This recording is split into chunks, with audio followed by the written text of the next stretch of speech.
Hey guys, I'm Phil Harris. And I'm Ashlee Harris. We are Shred MX Conditioning, and we provide online fitness and nutrition coaching, as well as in-person riding clinics for riders and racers from local to pro.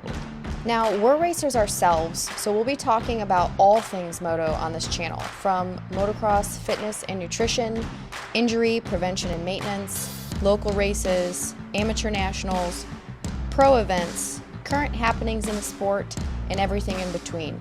So whether you're on the road or in the garage, turn it up and enjoy. This is Shred MX Shop Talk.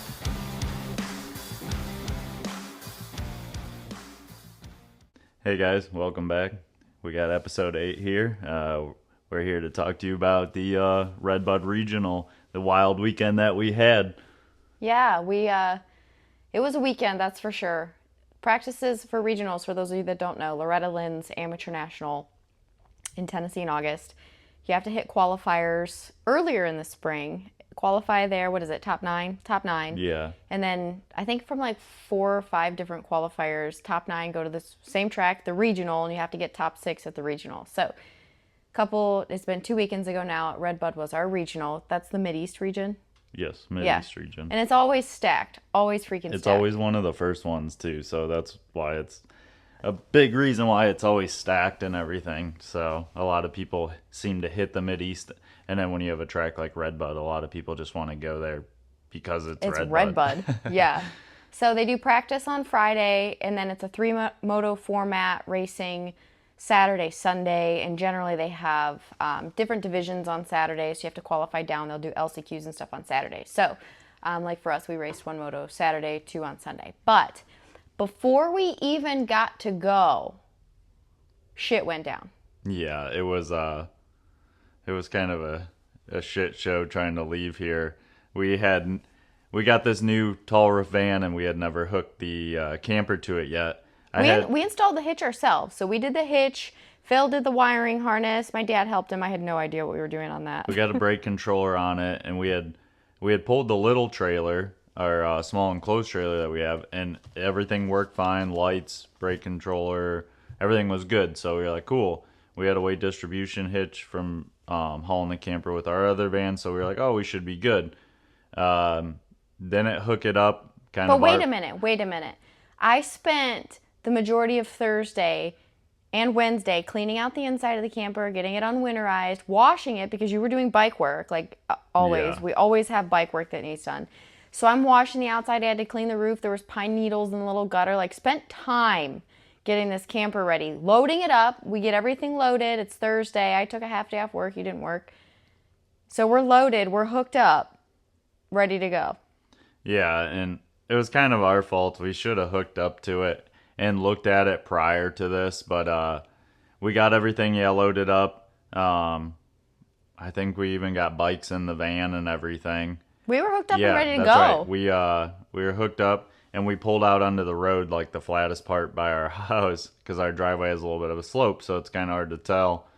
And the way we were sitting, and we pulled out on the road where it's kind of flat, and the thing was like super nose down, so yeah, I wasn't comfortable with hauling it all the way up to Redbud that way. So we had to do the old fire drill, and we ended up backing the camper into the driveway, and we ended up taking the small trailer, but we had to sleep in the van because we don't have a bed built out there yet.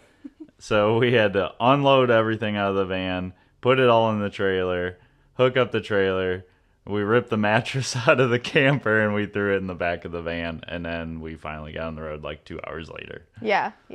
And roughing it is not new to us. Like, we've camped plenty of times. Like, we went to qualifiers and regionals in tents before. Like, I'm all about it.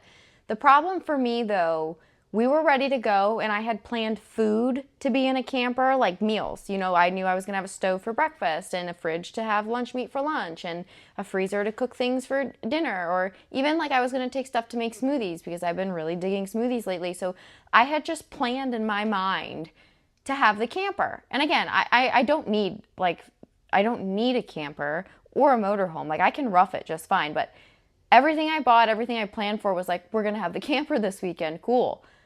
And then last second to have to switch like that, like you actually handled it better than I did. I didn't get upset or anything. It was just like I was just frustrated. Like I thought for sure because we had a 2000 and was that van a 2010 Yeah, 40 Econoline Yeah.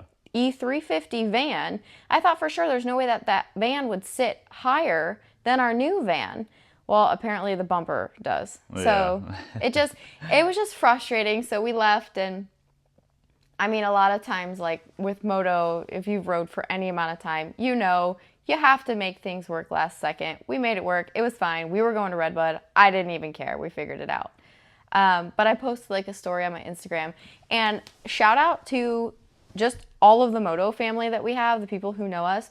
At least 6 people, when I put a story on my Instagram about that, saying that we were supposed to bring the camper and couldn't, at least 6 people reached out and said that, oh my gosh, you can use our shower, you can use our fridge, whatever you need, we're here. Yeah, that was really awesome of people to reach out and it was cool. Yeah. And I love that about the moto community, because I would be the same way if I knew someone was like... Yeah, if we were in the opposite position, we had a camper RV there and someone else was roughing it, yeah, definitely. Yeah.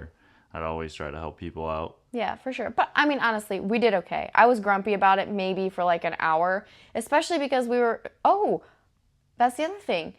Your pipe. Yeah, we were waiting on an exhaust to come. Okay, so we ordered an exhaust 2 weeks prior to the regional because you had bent yours. Someone hit you. Yeah, someone ran into the back of me and dented the very end of the silencer. Yeah. And the Honda stock exhaust anyway is so quiet. Like you can't, like, I usually can tell when you're coming up behind me to pass me, and I never could hear you. So anyways, ordered the exhaust 2 weeks prior. We get it, and it's the header. So I called FMF, that's who we've been getting our pipes through, and I'm like, hey, where's the silencer? Like, I only have half of an exhaust here. Yeah, we ordered a whole exhaust system. Yeah, and this was Thursday the week prior, and they said, oh, let me go check in the warehouse, we'll call you back. Well, next thing I know, I get a shipping notice. I'm like, okay, so they realized someone made a mistake, and they went ahead and shipped me the rest of the exhaust. Cool. But the first half of it took a week to come, and that meant that Thursday, the day we wanted to leave for Redbud, was the day it was going to come. So I'm like, okay, give them the benefit of the doubt, whatever. So Thursday, we're all loaded, ready to go. It was supposed to come by 3 o'clock, and it hadn't shown up. So again, we had the camper. We were like pulling out. I'm like, whatever, like we'll get it when we get back. It's not coming. And I was definitely calling FMF to express my dissatisfaction. They should have just called me so I could have told them we needed it like express shipped. We needed it. It would have been nice if they would have. Because I didn't mind paying for the express shipping. It just... No one called us. Yeah, they just shipped it. Like, guys, I needed it. Right. We got regionals. So anyways, okay, so we're ready to pull out in the camper. It hadn't come. We're like, whatever, screw the exhaust. We'll just go with a bent one. It's fine. And then all that happened. It took us an hour to unload and reload and make sure I had enough things to, like, manage for the weekend. So by that point in time, I think it was about 4 o'clock when we were, like, getting ready to pull out of the house. Yeah. It might have even been a little over an hour. But yeah, it was somewhere around 4:30. And we joked. We were like, we're going to pull out of the house, out of the driveway, when UPS is going to come. Yeah, or we're going to pass them or something, which we did. We pulled out of our house, made it 2 streets over, and passed UPS coming out of a driveway. And I'm like, there it is. So we did a big old block around, and we came back to our road. We were pulling up by our house, looked over, nothing there. So we live on a dead-end street. So I went down just to do like a U-E and then wait for them. As we're going up the street, we pass them again because they were up the road delivering some stuff. So we come down the road and they had dropped it off. So it kind of worked out because we ended up being able to grab my exhaust before we left too. So yeah, and when we saw them up the road, I was like, what's another 15 minutes at this point? Like, it's a 4.5-hour drive. We can wait 15 minutes and get your exhaust. Like, at least we'll have it. No kidding. I mean, I was glad that we did wait and get it. It made a big difference on the bike, so. Yeah, you said that for sure, which is pretty cool. It really woke it up from the stock exhaust. I was shocked. Like, I mean, like, from the Cowies, like, it would help, but it didn't seem like make a huge drastic difference. But on the Honda, I feel like because it's so closed off on those 450s, that's why they're so quiet, it really, like, changed the power curve of it. It, like, woke it up more let it breathe. Yeah, so much so Sounds that way better too. on Friday practice, you were like, wow, this feels like a different bike. Yeah, it was a little bit of an adjustment in the first practice session. Yeah. Because it was just like I was able to run a little higher gear in spots that I wasn't able to before, so that was pretty cool. Yeah. So we got there, it would have been Thursday night, camped just fine. It was actually supposed to get cold at nighttime, and we were just in a van that's not insulated, so a couple people were like, oh my God, if you get cold, let us know. We were totally fine. It actually got hot a couple times. But yeah, so Friday we get up, go to sign up for practice, and we picked later sessions because I rode the regional at Redbud last year, and I knew, like anyone else that I talked to that has rode the regional, like that rode the regional last year at Redbud was like, yeah, I didn't go to the regional this year because I rode it last year. I'm like, it was rough last year. So I knew like Friday, we could have chose practice sessions that were like 3 and 6 or something. I don't know. It was way sooner in the schedule. And I was like, I'm going to go out with a later group because it's going to benefit me more to ride that track rough. It's been a minute since I've rode that rough of a track. It's going to benefit me more. And you ended up doing the same thing. Yeah, I did, which was good and kind of bad. Yeah. Just because it was like, I feel like by the time we went out, it was like a shock to the system. To be on that track for the first time of the day. Yeah, I was so beat by the time we got out there for like our warm-up laps and get going for the first session. So it was like kind of like a rude awakening right off the bat during the day. I felt a little better in the second session, but I definitely wish we could have got a third session. I think I would have been feeling better about everything, but that wasn't gelling right away. So, and then that second session, I kind of started to find that flow, and then I was like, oh, day's over with. Yeah. So. Yeah, we didn't even ride because we were later sessions until like afternoon, I think. Yeah. It was tough too because we sat around all day. Yeah, and all of that had happened on Thursday. It was just a very weird start to the weekend. And that's one thing that like we've talked about on this podcast before is like the mental side of it. So we both struggled a little bit on Friday, and I will say anyone that I talked to that rode the track after like the first couple groups, like once the track actually got rough, said that they struggled. There's a few people that like were gonna race and then left, and I don't blame them because of how rough it was and like they said they weren't prepared. Like totally get that. We don't get roughness like that anywhere. No, but that's why you and I travel out of Ohio to ride so much. Yeah, because you got to go find it. Yeah, it does. If you want, you do. Yeah, if you want to do races like that, you've got to go ride that type of. Oh yeah, track. without a doubt. But so we were both a little bit like down on ourselves on Friday after those practice sessions because you didn't feel that great. Like you said, second session was better, but not fabulous. I just felt like when I have to change plans like that that last minute, it's very like disruptive for me. So I was already disrupted on Thursday. Friday, I was just like, whatever, we're here, cool, didn't feel great, it's fine. But I know like you were being a little bit hard on yourself, like feeling like I'm not like I think you even told me I don't even know why I'm here. Yeah, I did at one point. I just like couldn't find a flow, and I felt like especially the first session, second session was a little better, but first session I was like every corner I went into, I was like standing the bike up and making mistakes all over the place, and I just felt honestly I felt terrible. I felt like super tight. And we had just been there like 2 weeks before that. So it's like I had the track down. It wasn't that at all. But yeah, I wasn't riding well. And then I made some adjustments. The second one went a little better, but I still didn't feel like great about it. So yeah, I was definitely being hard on myself like I usually am. And yeah, at one point I definitely told you I didn't think I should be there. Yeah. And I mean, you've done that before in practices. So like, I'm a terrible practicer, so. You're not a terrible practicer, but you don't ride practice with the aggression that you ride in a race. And that's probably a good thing. Like, you can conserve yourself that way. There's no reason to ride practice that way, but like, I can understand, like, especially when there's other people that are practicing at their race pace. Like, you go out there and you kind of don't feel like you have it because you're riding your practice pace. Yeah. And there's dudes out there just shredding. Like, that's their race pace. They can find it and hit it all the time. You definitely, and you've told me this too about like when you did time qualifying for arena cross. Yeah. You don't like when you don't have the gate drop. You've got to have that gate drop to like trigger that like we're freaking racing, let's go mentality. Yeah, the gate drop's always like kind of done that for me. It's like a light switch. It's like that that gate hits the ground and it just turns on. It turns on, my race pace Yeah. essentially. Race mode. Yeah, it's Yeah. like, all right, it's time to go. It's a different map on Phil. Yeah, exactly. It's a map setting. Yeah, it's Yeah. aggressive map. Yeah. So like I've known that you actually did that like, even at the qualifier this year at Log Road. The same thing. Practice wasn't great for you, and then you go out and shred your motos. Yours was on Sunday, but so I didn't think too much about it, but also there was rain coming on Saturday, so both of us, we just kind of told each other like, there's rain coming. We have no idea what tomorrow's gonna look like anyways. Like, we're here, we made it here, we're camping in a van and a trailer. Like, let's do it, Yeah, we just tried to embrace the weekend as best as possible. We did, and I think we did a pretty good job. We did actually get to take showers both Friday night and Saturday night. Shout out to Maddie and her parents. They had a big motorhome there and they had a way to pump more water into their motorhome from like a barrel. They had a pump system set up, which super cool. Yeah, it was nice. But yeah, they were kind enough to let us come and clean ourselves. So that was great.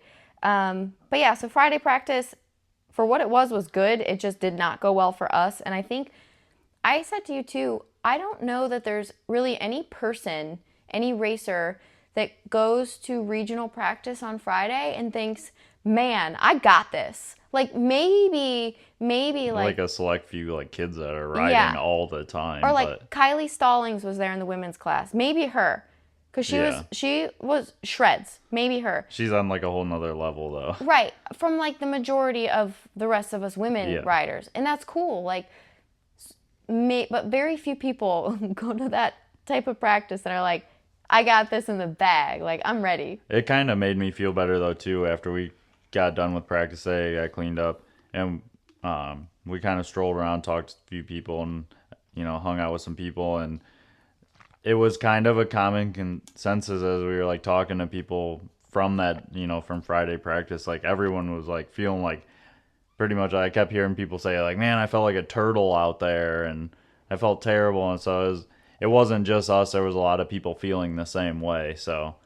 That did make me feel better as I talked to a handful of people. It was like, okay, we're not the only ones that kind of struggled with today. It was everyone kind of was like, holy cow, like everyone hopped on the struggle bus. Yeah, definitely. Went for a ride.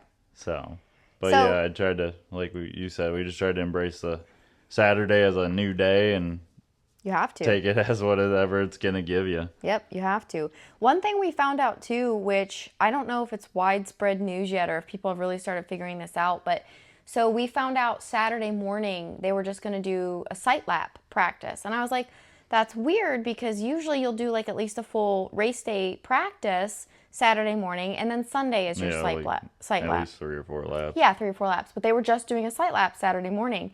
And we found out that it is now considered normal. Like your race day practice is on Friday. Like you're expected to be there on Friday. Yeah, MX Sports is, I guess, MX Sports is implementing that. Yep. Implementing that Friday is a practice day, and if you want practice, you have to be there Friday. Yeah, otherwise you literally get a sight lap Saturday morning and send it. Yeah. So I just thought that was interesting. Definitely wanted to share that on here in case anyone else didn't know that. But one thought that brings up in my mind is how do so many people do, like this was our only region that we did. And we did that on purpose, like just one shot, let's do it, let's see how it goes. Like it's expensive to do, time away from work and everything. Like luckily we're going to be moving into running our own business full time soon, so that won't be such a concern. But for families that like have parents and adults that work, how do people do multiple regions? Like, and they drive. Because if you're not doing your own region, you have to make a significant road trip to get there. So you're probably taking off all of Thursday, Friday, racing Saturday, Sunday. You might get home Sunday night, but you're probably taking off Monday too. Like, how do people do that stuff? Running it thin. Yeah. That's a lot of times what it is. Just using whatever money they can. Make the dream happen. Yeah, for sure. And I mean, we do the same thing. Other people just have good companies or people that don't, or maybe good jobs. I found too that a lot of people do actually run their own companies, and that's a lot of times how they make that stuff happen. Yeah. So I know too, like grandparents sometimes step in, help out, Yeah, like especially when the kids are younger. right. So again, just thought that was interesting that, Friday is now considered the race day practice. And I actually came into you've been to Loretta's before. I never have been. I've tried a couple times, like on and off.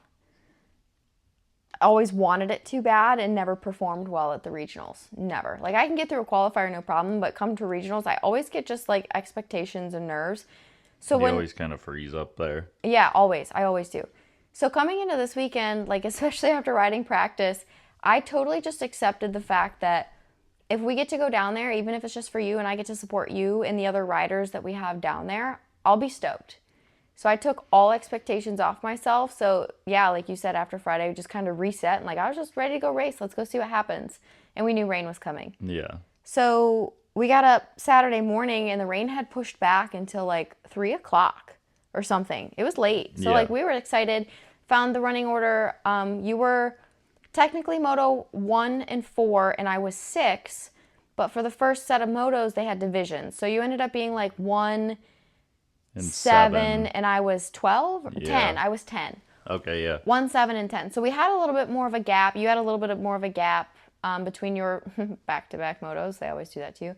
And then we had a little bit of time for you to be able to get off the track and come help me get on the gate. Yeah. Cool. And again, we had to recruit our friends that were up there because our lives are always chaos when it comes to getting us on the gate, because it's either I'm on there and then Phil's next, or Phil's up on the gate and I'm next, and there's no time to get off the track. Like we're a rush, a mess, always.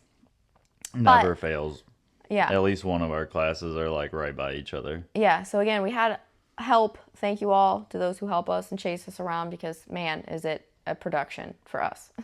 Like we literally are kind of like our own race team, but we don't have a manager. We are the managers. Yeah, no kidding. So we need like a manager and a mom and a mechanics. And... Yes, all of the above. A chef. Yeah. But so Saturday morning, your Moto 1, that was your first 30 moto. That actually went super well.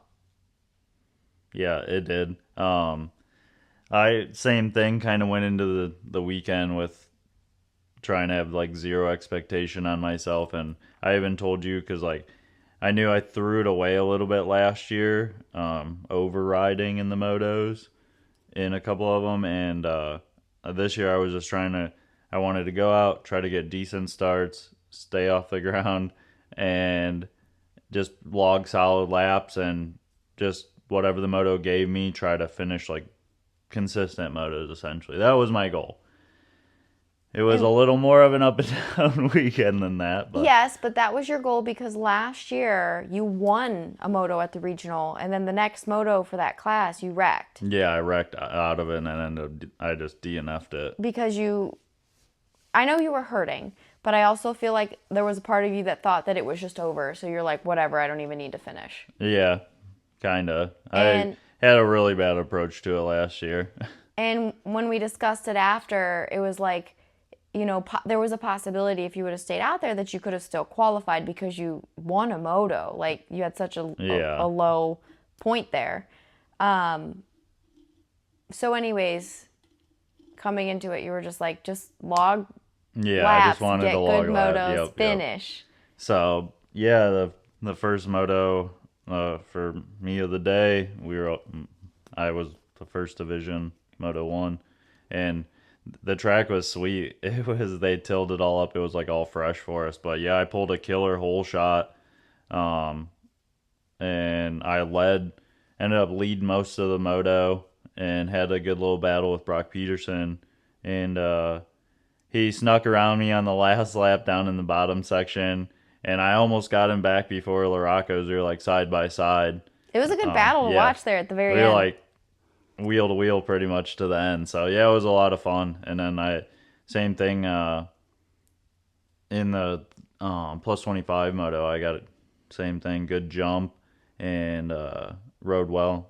Just put in solid laps, and I got a third in that first moto too. So yep, it was 2 solid starts, 2 solid motos. So I was stoked on that, especially after feeling like kind of poopy the day before and not sure what I was gonna have. Yeah. And yeah, it definitely turned the mood around. I was like, all right, we got the speed. I always giggle when you're so hard on yourselves, and then you'll go and like pull that out of your ass. Like, would you just?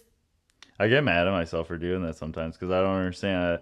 I get so like, oh, I suck, more or less. And then, yeah, the gate drops and it's like, oh, it's a whole different feel. Yeah, for sure it is. But that's the mental games that like we've talked about before that people who ride dirt bikes play. Like it's hard. It's you and a dirt bike against the track and 39 other people. Like it's hard when you're out there. So I mean, I do it to myself There's sometimes. A lot to process. Yeah, there is. And then just wanting to feel like you're riding like you know how, and a track really challenges that sometimes. Yeah, especially somewhere like that, as rough as is. And then on top of it, you have the sand, which makes the bike move even more across the Gotta roughness. be comfortable with that. And then we had a little bit of the Mother Nature from Saturday. Like you said, we kind of lucked out, and we had early motos, so we missed out on that on Saturday. But man, we ended up dealing with some of that on Sunday, so it threw everything at us. Yeah, it really did. I wanted to talk about my moto on Saturday, though. Yeah, definitely. Because usually when I start a regional weekend, and I've done these, I mean, not every year. It's just hit and miss. When we try, it's whenever we decide to go. Yeah. Usually I start with a very bad moto. I either fall down on the first lap, maybe in the first turn, or I just ride terribly. That's usually how I start the weekend, and that's fine. Last year was fall down first. Every single moto. Yeah, I fell first down. lap. Every moto. So, I accepted the fact that if we got to go down there, even if it was just for you and I could support you and whoever else was down there, cool, like I'm in. So I went out there with zero expectations, and then I actually got a really good, so I was Moto 10 after your 25 moto. I got a really good start. Yeah, you did. I got a good start, and so I kept telling myself, I'm like, if you get the whole shot, it's gonna be so much easier for those like to work your way back, because I know some of those girls are faster than me. Like I can't beat Kylie Stallings, I can't beat Bree Sheltema. Like they train and ride like awesome. There's no way. But if I can get the whole shot, and those chicks could like just pass me, like it's easier to work my way back than forward. So I'm like, I'm gonna get this whole shot. Well, at least too, when you're up front like that, you're riding with good riders. Yeah. Whereas like you get stuck in the back, mid to back of the pack, and like in any class, you have no idea what you're getting yourself it gets stuck a little into. hairy. So I got a good start, didn't get the whole shot, but got a really good start, put it in there, held my own. And actually, I feel like after your two motos, my moto didn't seem as cool, but I finished the best the best I've ever finished at a regional, and 11th was that first moto, right? Was it? Yeah, it was 11th, which is the best finish I've ever had at a regional. Yeah, it was 11th in one moto. That's right. Yeah, so I got an 11th. I was stoked for that with you. I was stoked for you on that too, because last year, I think your best moto finish between the two regionals, doing Redbud and Budds Creek for you, I think your best moto finish last year was like an 11th or 12th. Yeah. And it was like your last motos. After I started riding, I know how. Right, yeah. Letting the weekend go. So it was cool, and I was super excited to see you start there for the weekend. Yeah. So I was hoping, that you would be able to build off of that. I remember telling you too, me too, and I was super stoked on it. And I remember telling you too, the one lap I started charging because I thought it was the last lap, and I was like going to catch these next couple girls, and I think I might have caught a few more, and one girl went down, but I came around and it was the white flag, and I was like, oh no, I just sprinted that last lap because I thought it was the last lap, and I have another lap. So then I was like managing, I think it was that moto. But anyways, I was fine. Like I made it through it, whatever, and finished 11th. So we were stoked on that. And then like we pretty much knew we weren't going to race anymore Saturday because they had to get through the rest of the motos, all of the LCQs. Is going to be a long day. It was a total of 45. Yeah, they had 45 gate drops to get through on Saturday. So I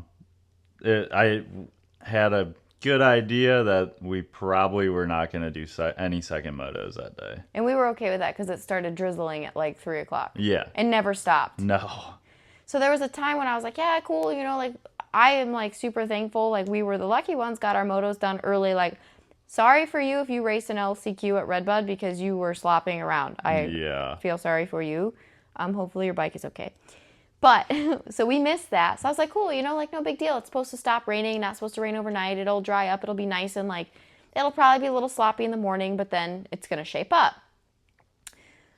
We got bikes cleaned up, changed filters, everything we needed to do.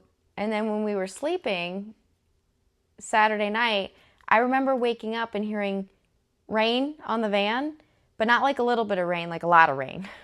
I slept right through it. I'm not surprised. But I like woke up and I was like, oh no. Like everything was already so wet. The pits were soaked. Like trying to walk around, everything was so wet. When we woke up that next morning, you told me that like more or less poured overnight. It poured. I was like, oh boy, it's going to be a wet one this morning. And they got every LCQ done, so you were first moto. Yep. And they did like their little site lap. I think like a handful of people went out for it. And then, I was first moto, so I wasn't going to do the site lap and trash the bike, for one muddy site lap. So, we lined it up and... the gates, though, so like... The gates were so full of, and there's nothing they could have done. No, Tim and the track crew did the best they could with that track, and it could have been so much worse had they not done what they did. But there was so much water sitting in the gates. Yeah, it was like just mush. It was wet, watery sand, and it was like everything we could do with our boots to like scrape it out of there to like make a decent line for that first moto. Yeah. And I did get a lot of it scraped out. I was kind of shocked I got a lot of it out. Got a decent line for the gate and stuff. And and then it was kind of a shit show after the gate dropped. It was so muddy.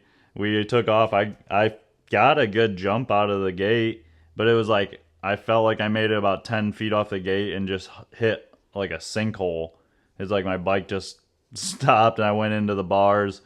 And we were going or whatever, and we got up to the first turn, and I was going to try to dive to the inside because I wasn't too far back from that happening. And as I went to make the first right-hand corner, I started to make the right, and I hit another soft spot, and then I started going left and played ping pong off of a few people, somehow stayed up, and then the next straightaway was like super deep to it.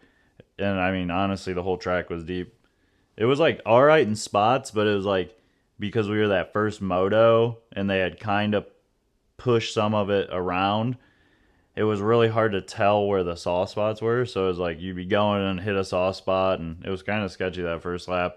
And then I was like middle of the pack, and I was just trying to fly through people to get going. And as we come around the rollers, I went to jump into them, and like I usually would, from the first small one onto the face of the first big one.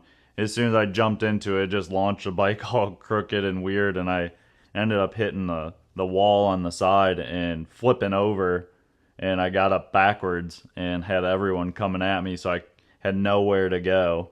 And then by the time everyone got by me, I had turned around. I was pretty much, I think I was in like 40th. Yeah. And then it was just go from there. Yeah, forward. Yeah. Well, that's where it differs from like last year, like we were talking about, like that, because that one moto you actually wrecked and got up and was coming back through and then bit it hard, and that's when you were like, screw this, I'm already too far back, like whatever. Yeah. But like that moto, like I knew you fell but I couldn't see that side of the track, so at Redbud I couldn't see over there. I knew you fell, but then you you started picking off people and moving forward and moving forward and moving forward. I'm like, I was just stoked that like, because I could see how muddy you were and how muddy everyone else was.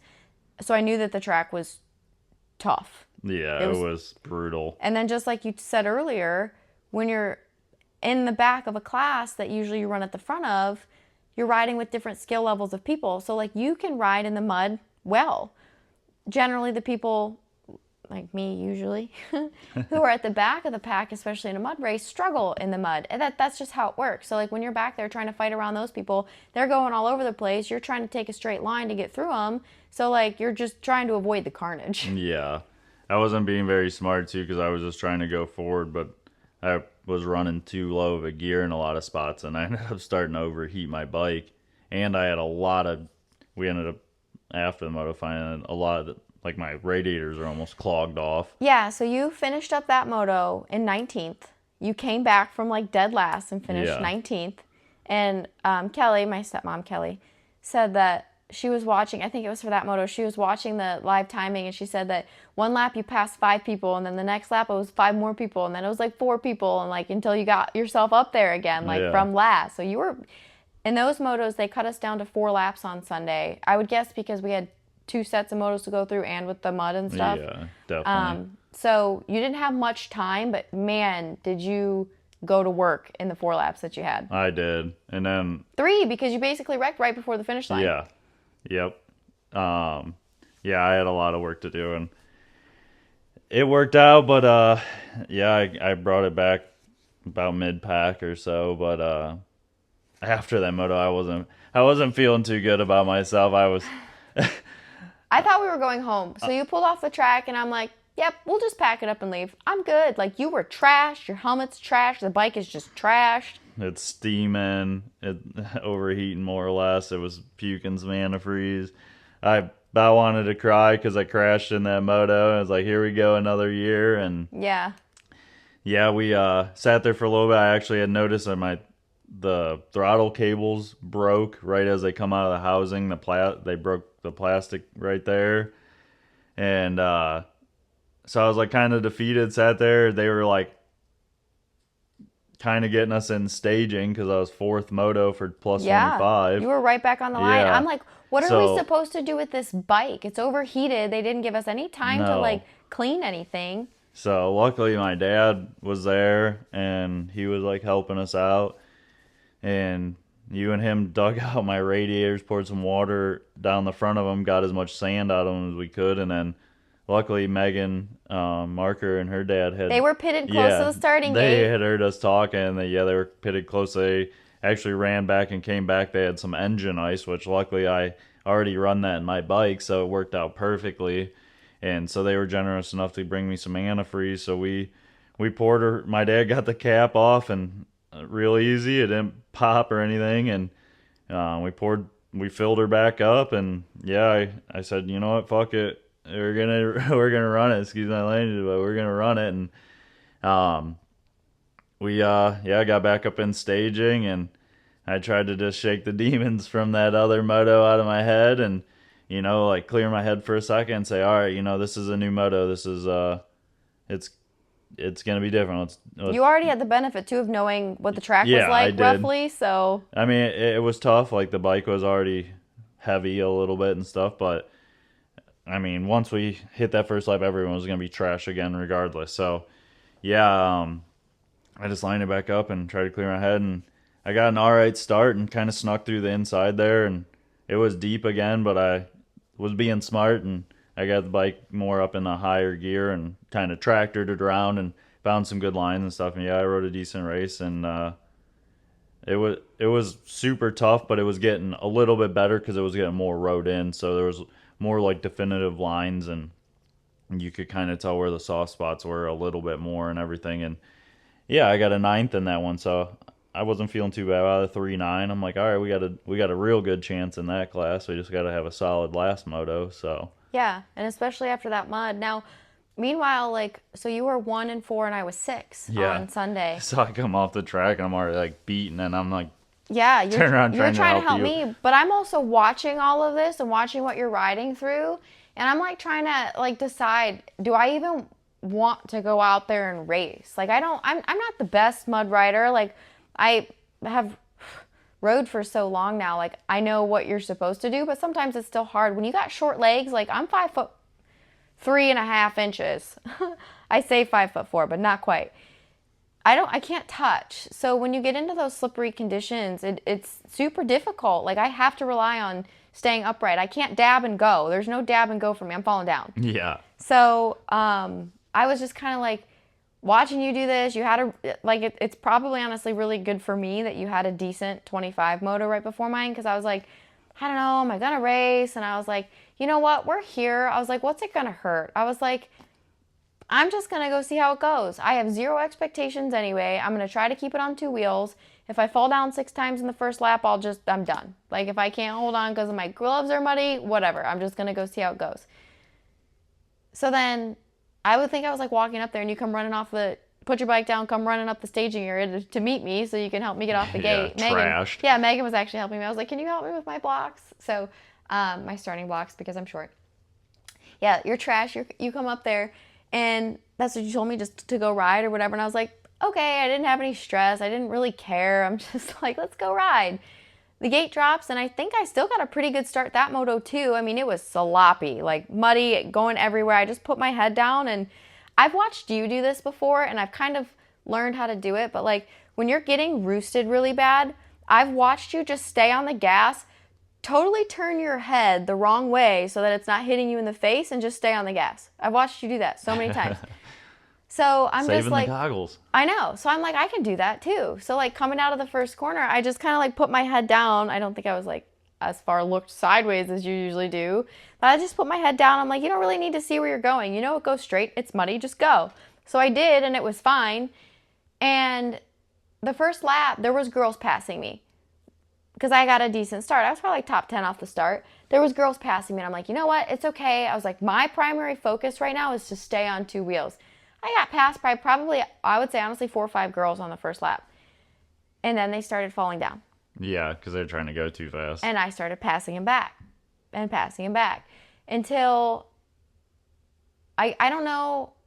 I think I made, I don't know, most of my passes probably like laps 2 and 3, 4. I kind of just held my own. But I finished 8th, which is the best moto I've ever had at a regional, which is unheard of in the mud for me because I'm not a mud rider. But I didn't have expectations. I didn't care. I just went and rode, and I let I call it my vet rider mindset because all I wanted to do was stay on 2 wheels. Yeah, the other girls, right. The other girls just were trying to go too fast, and it was slippery. I'm like, you go do your thing. And I found some good lines. I started like cutting out of the ruts early and jumping across lines. And honestly, it was nowhere near as bad for me as it was for you. The track was really shaping up a lot better. Yeah. But it was still muddy. It was still difficult to ride in. But luckily for me, I rode in that at Log Road. So right, you were kind of prepared for it. I'm like, it's fine. Everything's fine. It's okay. So yeah, that was my best ever regional moto finish for an 8th, and I was stoked. So stoked.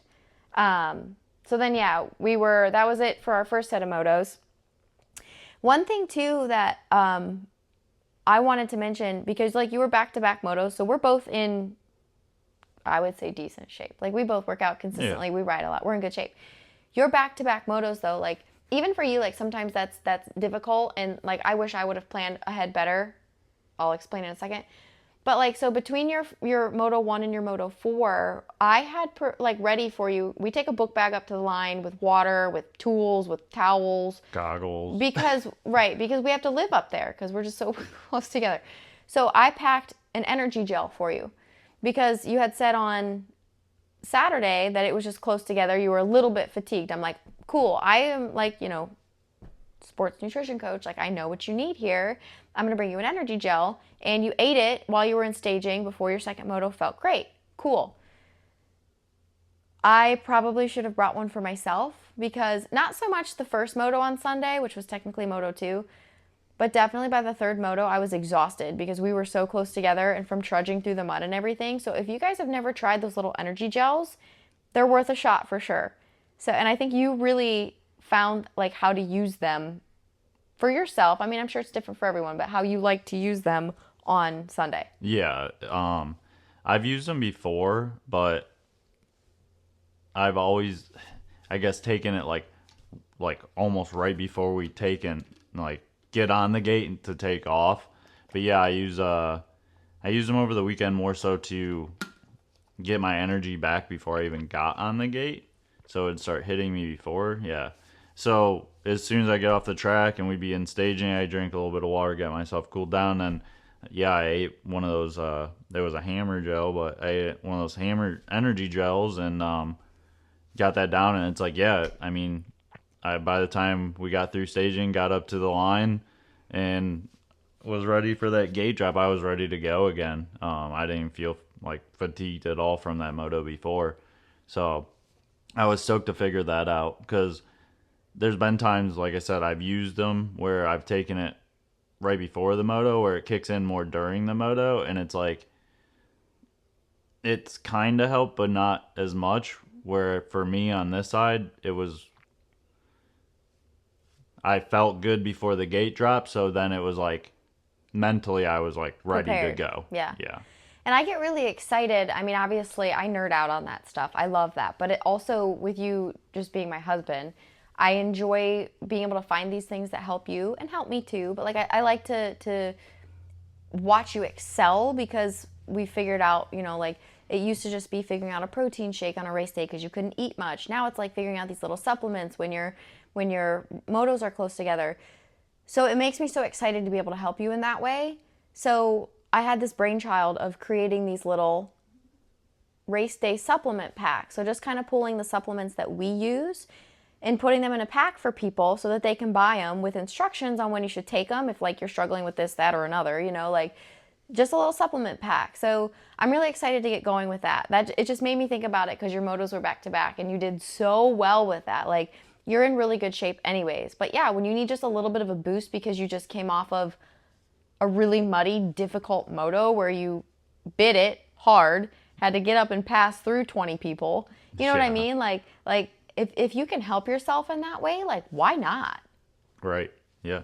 So I'm excited. Instead of suffering. Right. So I'm excited to get those together, just to be able to provide a little bit more value to people, like to make it easier for them. Like I hope at least I make it easier for you to do what you need to do on your dirt bike, and like the more we can help other people with that, I feel like the more we're giving back to the sport. You know what I mean? Yeah, I think those little packs will be great for people. And then like being able to understand how to, use the different things that are in there.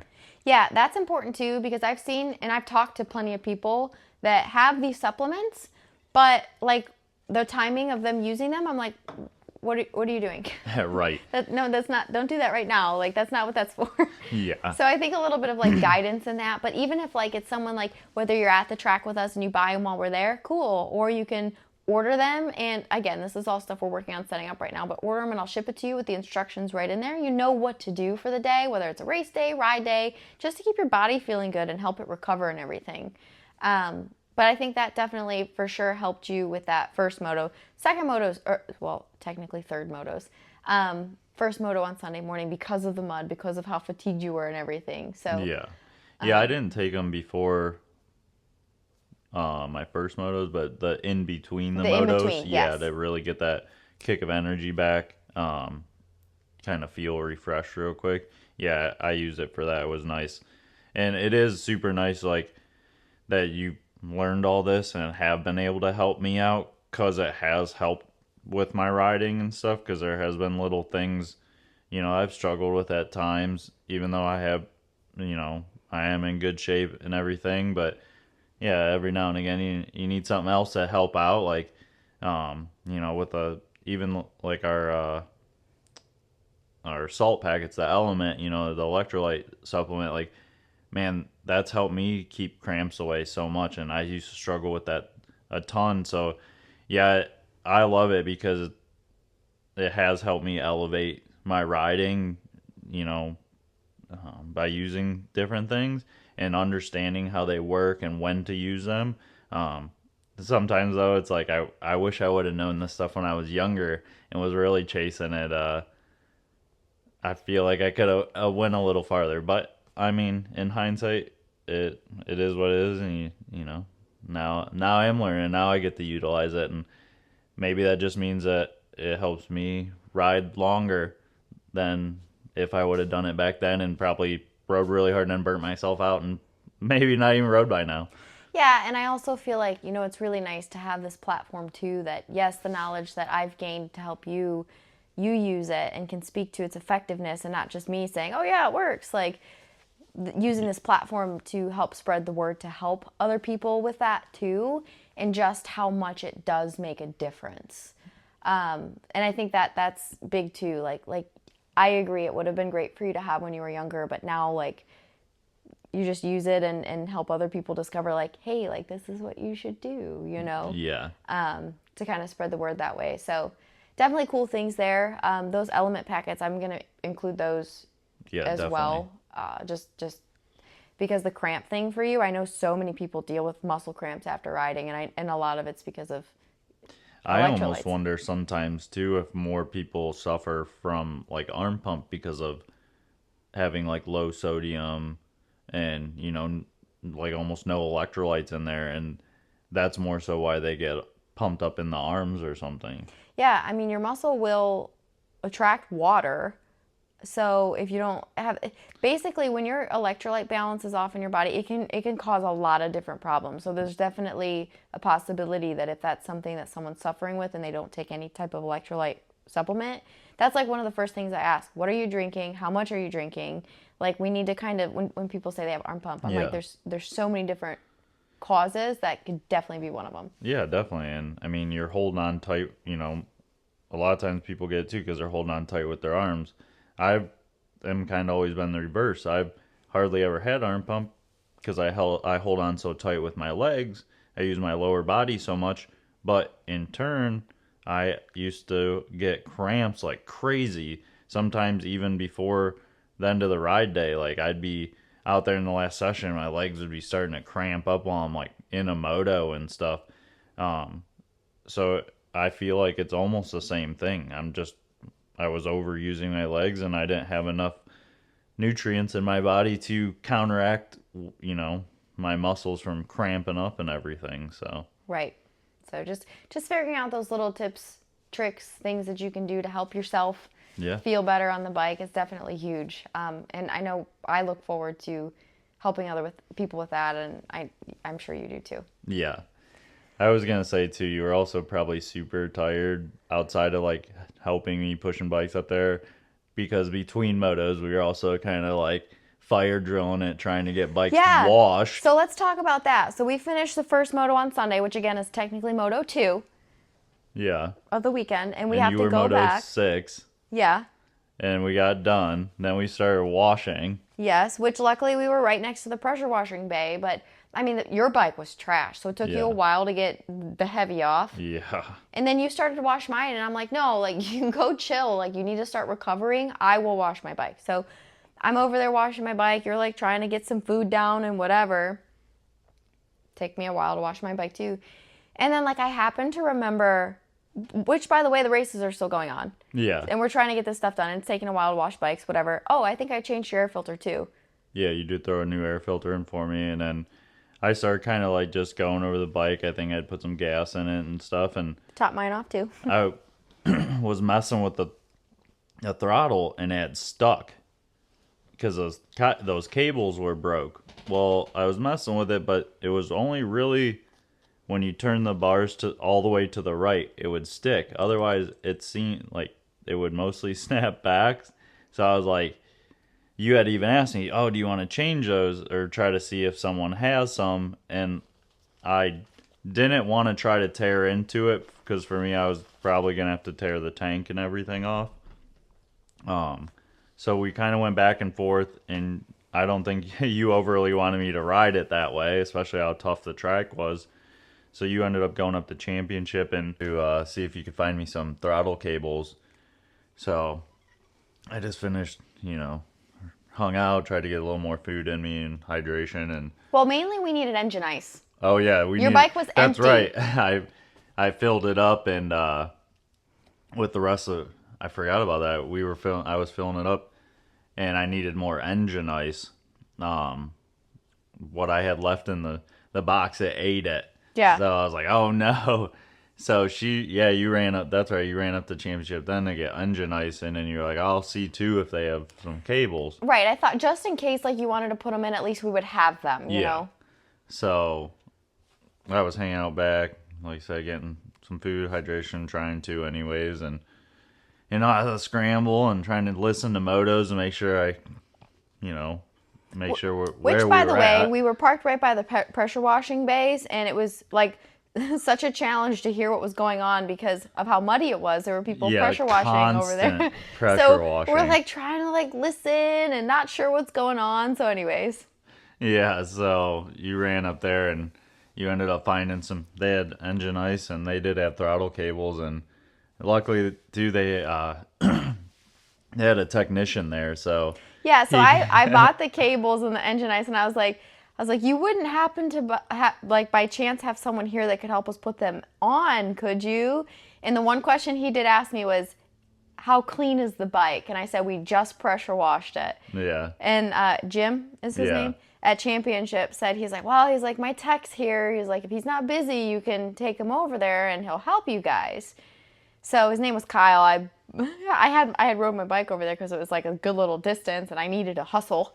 Yeah. So I was like, hey, hop on, I'll take you over if you don't mind putting them on. And so I brought you back a technician. Yeah, he was able to get in there and get the other cables out, and he fished them out underneath the gas tank, and we took like the shroud off, and we did loosen up the tank up on the front of it, but yeah, he got the new ones fished through there. He got them hooked on for me, and it's kind of ridiculous how difficult it is to put new throttle cables on that thing. I know they are tough. They're like that on most bikes, but luckily he was able to get them on for me, and yeah, we got it all slapped together pretty much as they were starting to call us back up to staging for our third motos. Yeah, we're like trying to get the shroud back on, and they're calling you. You're like ready, waiting for the bike to go back up there. So he's like putting everything back on, and we got you set, and I grabbed the book bag, and you headed up there.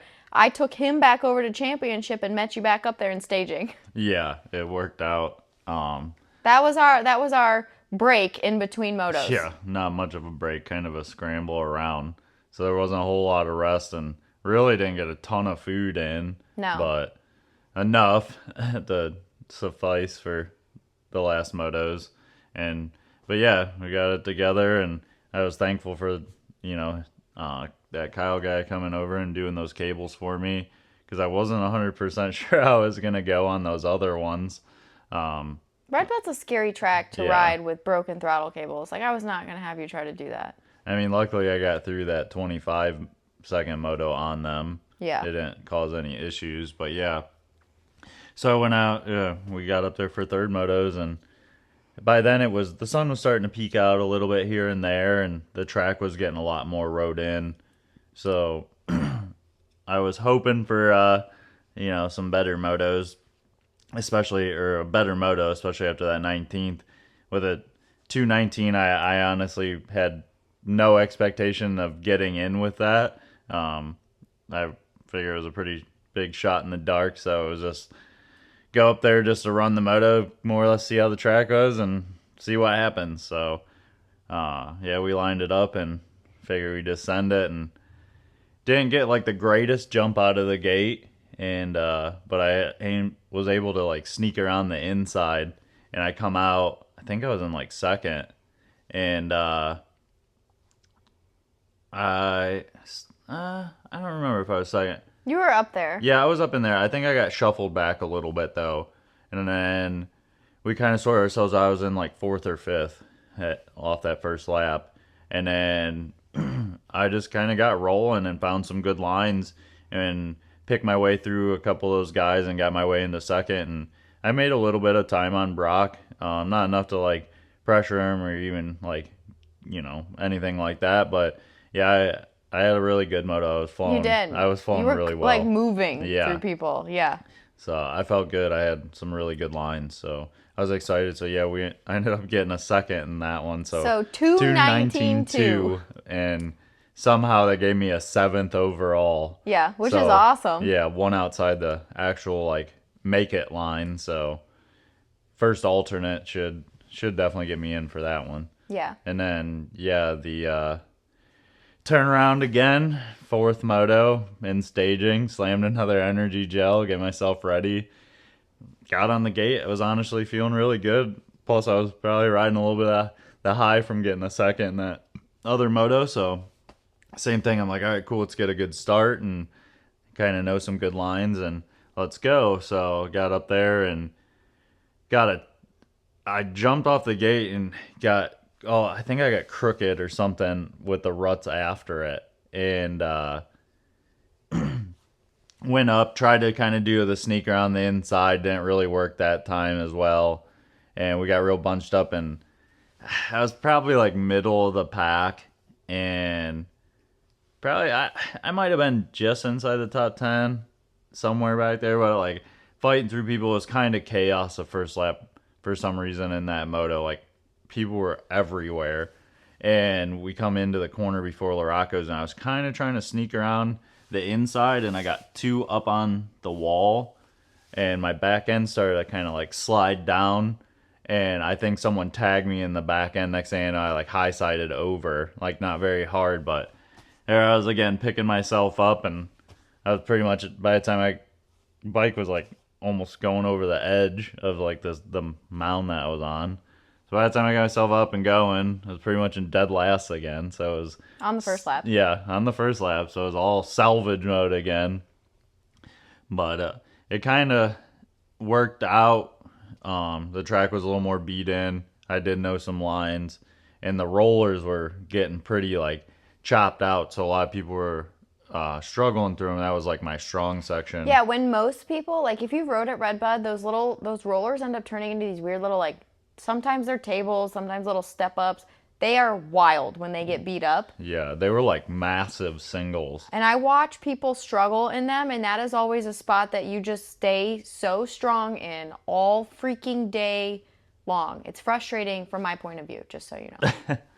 Yeah, I don't know what it is, but I do ride those things really well. But yeah, I was just hammering through them, and I was able to climb my way back up to 15th in that moto. So Yeah. we went 3, 9, 15, and somehow again in that one it gave me an 8th overall. So just 2 outside the line. So another good shot at probably getting in for plus 25. So Yeah.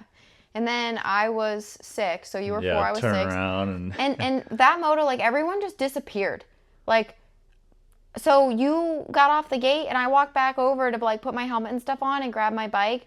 And this was like I've had gear on all day, rushing around trying to get stuff ready, pushing bikes back and forth because the pits are still muddy, and now it's like drying, so it's turning into sticky mud. Like when it's just sloppy mud, cool, no problem. But when your boots start sticking in that stuff and you're pushing bikes to and from the line, oh my gosh, I was getting tired. So yeah, anyway, the staging and line area was especially towards the end, like third was mode, so it was deep. worse than the track was. Yeah. So again, everyone is like gone, and I'm like, so I push my bike up into staging, and then like they call me up into like the little chute area for like so you have like pre-staging, then staging, you're just in the chute waiting to go on the gate. And I'm like pushing my bike up there. I mean, I probably could have rode it, but I was like exhausted. My legs are tired from pushing bikes. Like I feel like I hadn't sat down since this morning when we got out of bed. Like I was just, and we didn't really get to eat much. And I'm just like, you were on the track. Like I know I could have asked someone for help, but we had so much help from so many people. Like at some point in time, I got to do something for myself. So I'm like pushing my bike up there, and then you finished up 15th. And then you come hustling again. You put your bike down, come hustling up next to me to help me with my bike and everything. And I remember telling you, I was like, I am exhausted. I know, you did tell me that. And honestly, I was a little bit worried in the back of my mind. But I know how strong you are and everything. And, like how good your fitness is. So I was hoping, you'd still have some juice in there once the gate dropped and that adrenaline hit you. And it did. Yeah, I got the worst start of my life though. Yeah. I thought I got crooked out of the gate, but you like dropped the front tire right in it and went sideways. Oh God. I thought you were going down, honestly. I totally had to shut down, let out of it. So like, and this was right out of the gate. So then like everyone was gone, and I'm like, well, screw it at this point. So I just get on the gas and try to get down there and shove it in there. You did like I did, though. You were smart. You kind of stuck it on the inside while a bunch of people piled up, together on the outside, and you snuck around a ton of people. Yeah, I did. So you like shoved yourself like right into the middle pretty much, even with a bad start. Yeah. So you were wise, and then you just, rode it smart. And I felt especially like that first lap, you guys, it was such a cluster, so you rode it really smart and made it through it like smooth. And then you had to start picking through some people. Yeah, and I got up, so I did. I was trying to pick through as many girls as I could. I didn't know where I was at because I had such a bad start. I honestly thought I was more like 15th-ish, and I wasn't moving forward as quickly as I wanted to because my legs were tired. I just felt like Like, I didn't have as much push as I wanted to. Yeah. But I was catching this girl, and I was like, I kept catching her and catching her and catching her, and then it was like the last lap, and I'm like, I gotta go.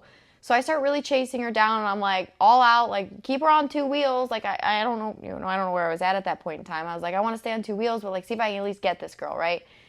I was right on her rear wheel coming into the rollers the last lap, and I like made a push to hit the corner in the rollers really well because I knew I was hitting the rollers faster than she was.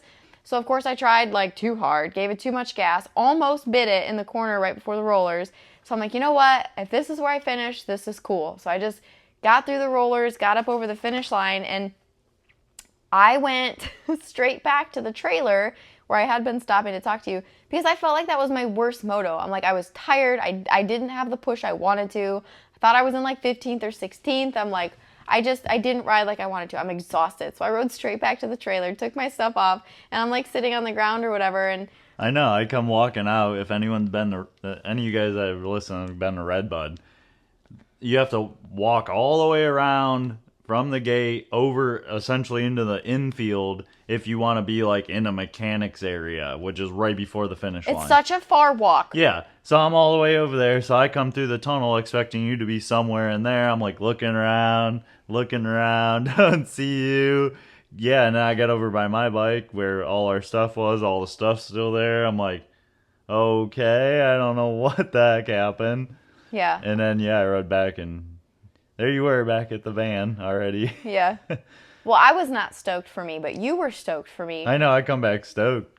Which usually is the opposite. Like, usually you're more competitive for me than I am. So you'll be like, oh, what happened? And I'll be like, nothing. What do you mean? Because I'm not always overly competitive. And then you were like, you came back and you're like, you still got 10th. So, like, I finished 10th that moto, even being exhausted, which is still one of my best ever moto finishes for a regional. So, like, yeah. I like, after you told me that, like, not that it totally matters, but, like, I didn't ride like myself, so I was still a little bit bummed about that. But just because I could have taken care of myself a little bit better to have felt better. Yeah, understandable. But, I mean, with what we were faced, it was kind of tough. Yeah, it was very tough. And I feel like we did make the best of it. And even that last moto for me, like, made the best of it, did what I could do. But then, yeah, so that put me at 8th overall, which I went in my feed and looked last year. I think I did better at Budds Creek than I did at Redbud. And I'm pretty sure at Budds Creek I ended up 13th overall. Yeah, I think so. Right. 8th overall. Yeah, it's awesome. Redbud is a huge improvement. Oh, yeah. Huge improvement. So just because I felt like I did well because I didn't have expectations. I would agree. And I was stoked just to see you ride, like, well, every moto. Like, I don't know.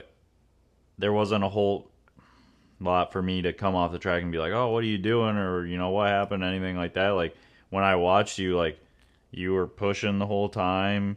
You were moving around. You were finding good lines and getting through the corners. Like, you're getting around the girls that were getting hung up in the rough stuff in the ruts. And, yeah, you were just riding well all around. So, I didn't really have much to say. So I was stoked on you riding the whole time. And then, yeah, to see you, it was like each moto, it was kind of like you were, even with that 11th, you were still like right by those girls, but it's like there was almost like a definitive top 10, and it was really cool that you were like part of that. Yeah. Because it's like each moto, it's like you girls, like the top 10 would kind of almost like space yourselves out. Like even when you got that 10th, like you had a little bit of a gap behind you.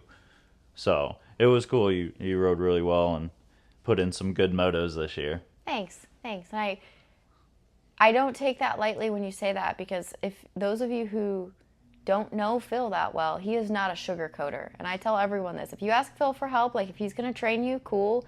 He does not sugarcoat things. Like there has been times that I've come off the track and you literally have asked me, what happened? And I'm like, what do you mean?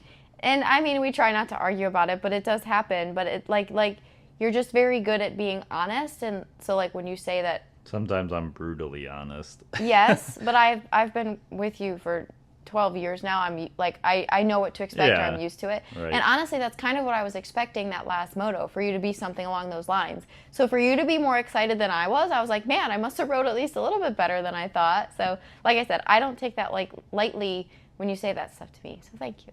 Yeah, of course. I was stoked too because like you did get that 10th, and I knew you were riding on a lack of energy. So for you to, get a bad start, pick good lines, get through those girls, get up to a 10th, all on top of being wore out from the day and everything we went through. Yeah, I was super stoked with how you rode and were able to do in that moto especially. Yeah, thanks. Me too. And like overall, like especially pulling, I didn't know where that was going to put me because I went 11, 8, 10. So I had no idea because so many girls were like mixed around and everything with the mud race and everything. I had no idea where that was going to put me. So there was like a few, like one or two girls that had finished in front of you that moto too. So I thought it was going to bump you up because you were sitting 8th going into that final moto. So I thought it would bump you up like maybe 1 or 2. So I was super ecstatic. And then it didn't move you at all. You ended up still finishing out 8th overall. But, I mean, obviously we're still pumped on that too because, I mean, a big reason, like you said earlier on, like I've been Loretta's. I've done the stuff. And it's cool. Like, I still like doing it. But I do it more so for you. Like, you have had more interest in doing it than I have in years past. So it got me really excited, like I'm super excited. Like, you have a very good chance of riding and racing down there this year. Yeah. And I know that's always been like a kind of a goal / dream of yours. So it has for sure. It's cool to try to help you fulfill that. And, I mean, I'm excited too. Like, I was thinking about it. It's been almost 20 years since I've raced Loretta's, and the last time I made it was from Redbud. So if if I get in with my classes this year too, I'll be pumped, especially coming out of Redbud. Yeah, for sure. I really like Redbud, and we were kind of talking about it too with it being one of the earlier regions. We're definitely going to send all of our entries in because we're close enough for sure. One year, I want to actually get a ticket. I know you're capable, obviously. Yeah, if I stay off the ground. Yeah. But like 1 year, I'm going to pull it off. I know it. But we should have a pretty high, they call it a power ranking. So like our close to qualifyings will count for more than a later region because you typically have more stacked competition at the earlier regions. Like all your fast people go, get qualified, and then they don't go to any more regionals because they're already qualified. So that should help us too. But I mean, in general, like just the whole experience. And I said something, I think yesterday. I was like, for one, I wonder how many other married couples get to go and both race at the ranch. If we get to both go, like I'll be super excited. And then two, if I get to be 30 years old and my first time ever racing down there, like that's wild. Yeah, it is wild. It'll be cool though. It will be cool. I'm old now, but it's fine. I get super excited. I don't feel old, honestly. I still feel like we're in our 20s. Yeah, that's because we're just still going. We're still keeping ourselves going. We're just big kids. Yeah, grown kids. Yeah, living life. We love it. But yeah, so really good weekend overall. We made it home, stripped bikes down, stripped plastics off. We ordered you a new clutch, which is on the way. Yeah. Because it definitely got hot. Yeah, it was a little hard on it. The ruts were really deep. And then speaking of bike parts that we've needed fixed, we rode just this past weekend. So Redbud was 2 weekends ago. Just this past weekend we rode. And somehow you managed, there's a bracket that holds on the chain guide on the bottom of the swing arm. Somehow you managed to break the welds on that. It didn't break all the way off. So we already had to rip that apart, the swing arm off your 450, take that over to my dad. Luckily he knows how to weld. He can fix, like, I haven't found something he can't fix yet. But every time something breaks on your bike, I call him or I text him. I'm like, Phil broke his bike. And then we always hear, well, how the hell did he do that? Yeah. I even asked him last night when he was 6 more. I'm like, you ever seen that before? He's like, no.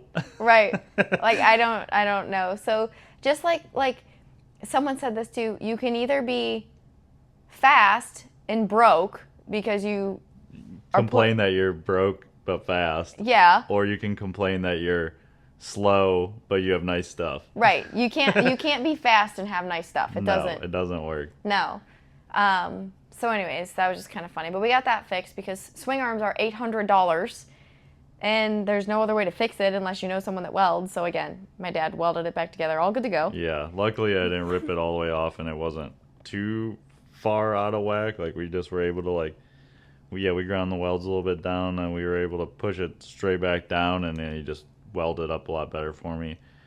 And honestly, I mean, after we noticed it, and I started looking at the welds on it for some reason were really bad. Yeah, and my dad said that those are like machine welded, that they just go through like someone just didn't quality control that one too well. They were barely even connected. Yeah. So, I mean, it is what it is. But yeah, so honestly, Redbud overall, very fun weekend. It was wild. We persevered through a lot of different things. Yeah. But we had a really good time. We did have a good time. Even though at one point, I think it was like on Friday, our pressure washer had got a little bit of sand stuck in the wand. Oh my gosh, so it wasn't forgot working, about that. And I was frustrated because I was already had not felt great about the day, and I was just like, you know what, I'm ready to just pack all this shit up and like, let's go home. I'm done with it. Yeah, and I was like, I'm never doing these regionals and this stuff again. Screw this. And then we Saturday and Sunday went a lot smoother, and we did by the time we left on Sunday, we enjoyed ourselves. We had fun, and we were in a lot better moods. Do you know how many people probably go through that shit? They say at some point in time, I'm not doing this again. And I even told you, Friday we were standing there watching practice, and you're like, you're really quiet. Are you okay? And I'm like, yeah. And you were like, you wanted to do this stuff, right? And I was like, I always tell myself I do. And then like when we get to these events, I'm always like, why did you think this was a good idea? Like now I'm nervous. Why do you do this to yourself? But then, yeah, to come through and have a good weekend, like, I feel like so many people go through that, like, and I guess I would hope that other people go through it. Oh, I'm sure other people go through it. But then, like, that's why we all keep coming back, right? I guess. But anyways, so we have a couple of local races coming up, kind of local. I don't know what we're doing this weekend yet. The High Point WMX round is Friday, but my suspension is in Michigan. And it's very expensive to try to get in there and race it. So we may race New York. We don't know yet. We're winging it. And then next weekend, we'll be in Amherst racing the police and fire benefits. Yeah, so Saturday. Couple more local races the next couple weekends. Also, one thing that we are really looking forward to, we have purchased things to start our van build out. And a friend of ours is helping us build it because he's done multiple. Shout out, Eric. Thank you. He said that when he heard about our struggles at Redbud, he's like, we need to get that van built out for you so you guys aren't riding the struggle bus. I'm like, God, yes, please. I don't know what to do. Like, I don't know what we're doing. So he's going to help us. So that's going to be our project. But then really, like, we did not give ourselves a lot of time here. So we have, like, this weekend, next weekend is a local race and the van build out. The following weekend is, like, a weekend off that we're taking away from dirt bikes, I think, for your birthday. Your birthday's not till July, but we are not going to have time to take a weekend off in July. Right. Because then we get into, like, about time that we're leaving for Florida. And we're going to be gone for 3 weeks, and it leads right into Loretta's. So that's going to be a really fun, like, summer break for us that I haven't had 3 weeks off in a row since high school. Since I was in school.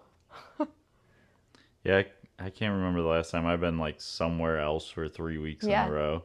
So it's going to be a fun little trip. We have that training camp at PAX a week in July. There's a week in between, and then Loretta's. So it didn't make sense to go to Florida, come home, and go back to Tennessee. So we're just going to stay in Florida, ride, train down there, and then head up to Loretta's early. Go down there and boil in the heat. Yeah, adjust. Yeah. We're going to call it adjusting. We'll be primed for Loretta's. Yeah. So the only other update that I wanted to mention, and this is just kind of like a current, if you're local especially, we are doing a giveaway with Thrill Point. So if you have a little kid, boy, girl that wants to ride, they're doing an electrode giveaway. Make sure, so this is June of 2024. If you're listening to it later than that, it's over. Sorry. Sorry about your luck. But make sure you enter it. So they partnered with us. They're, trying to just get recognized a little bit more locally. They want people to know who they are. They are all about customer service. And we go to them repeatedly to buy bikes and gear and things because they're nice there. They always have good deals. They work with us on stuff, but they are working with us to give away this little Kawasaki Electrode. It's it's a balance bike, no pedals, but it's got a throttle, which I think is rad. Yeah, there's they no are foot pretty pegs. cool. Yeah, you just leave your little feet on the ground, but I think there's little platform that they can kind of get their feet on. Oh, is those. there? Yeah. Okay. We should probably go look at it. But anyway, they're giving one away. So it's on my page. It's on their page, Thrill Point Motorsports. But I just wanted to mention that because we have a lot of friends that have kids. Mm-hmm. Our kids are fur children. Yeah, they can't really use it. No. Not at this time. So anyways, just one other thing I wanted to mention. But otherwise, we'll be around locally. Catch us at the local tracks. We checked out a really local track, Battlesburg, yesterday. Had a blast. Yeah, we did have a lot of fun. It was fun. Been a couple of years since we had gone last, so we weren't sure what we were gonna do, and yeah, we were like, you know what, we're gonna stay super local, and so we went out there, and yeah, so we cruised around.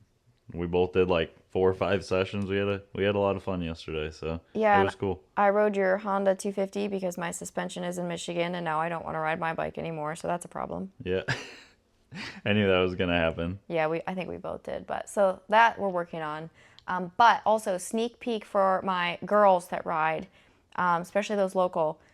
The owners of Battlesburg, their daughter Stephanie, I used to race with her. She still rides. She wants to do a women's ride out there, and we're not going to do it like it's women only, just like a women's specific session for the day, maybe 2 days, whatever. Maybe we can camp out, whatever happens to be cool. So we're working on a date in August for that. I don't know that we'll do like training necessarily. I mean, maybe we can if we've got girls interested, but she just really wants to have like a reason for women to come out and ride. So we're going to set that up, be able to have like stuff to give away, goodie bags, and like maybe a food set up. And there's a lot of us girls that are more than willing to put in some effort to make that happen. So that's coming too. Stay tuned for that. And van building, dirt bike riding, playing some golf when we can, all the things. Yeah. So, anyways. All right. Well, that's probably it for this episode, guys. Thank you for listening to us ramble on about our Redbud wildness. Yeah, adventures. All our adventures. Yeah. Stay tuned. I'm sure we'll be back here soon after 1 or 2 of these local races, and we'll get another podcast going, talk about whatever other adventures and craziness we get into. And yeah, we'll see you guys at the track. If you see us, come around, say hey. Yeah, stay tuned.